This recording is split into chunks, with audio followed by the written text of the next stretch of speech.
আসসালামু আলাইকুম। আমার নাম ফাতেমা। আমার জেলা টাঙ্গাইল। আমি পেশায় একজন নার্স।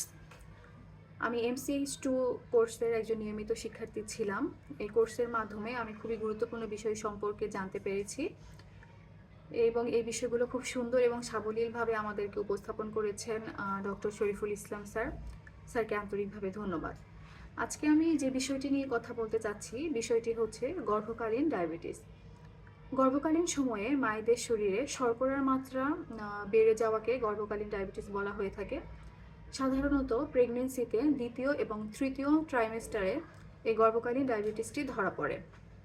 যে মায়েরা গর্ভকালীন ডায়াবেটিসের ঝুঁকিতে থাকে, যেমন যে মায়েদের পূর্ববর্তী কোনো গর্ভধারণে ডায়াবেটিস হয়েছিল, এমন 35 বছরের বেশি বয়সে গর্ভধারণ করা, অতিরিক্ত ওজন এবং স্থূলতা এবং বারবার গর্ভধারণ, অনেক ক্ষেত্রেই গর্ভকালীন ডায়াবেটিসের কোনো লক্ষণ প্রকাশ পায় না।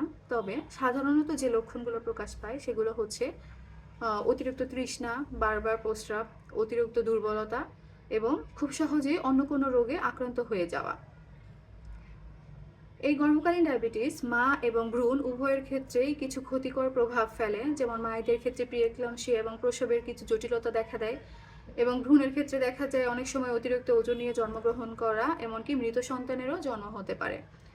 চিকিৎসার ক্ষেত্রে সাধারণত মায়েদেরকে প্রথমত স্বাস্থ্যকর খাদ্যাভ্যাসের এবং নিয়মিত কিছু হালকা ব্যায়ামের পরামর্শ দেওয়া হয়ে থাকে এবং পরবর্তীতে যদি দরকার হয় তাহলে মায়েদেরকে ইনসুলিন গ্রহণের সাজেশন দেওয়া হয়ে থাকে। কিছু বিষয় মেনে চললে গর্ভকালীন ডায়াবেটিসটি প্রতিরোধ করা যায়, যেমন ওজন নিয়ন্ত্রণ এবং প্রতিনিয়ত অ্যান্টিনেটাল চেক আপ এবং স্ক্রিনিং। ধন্যবাদ।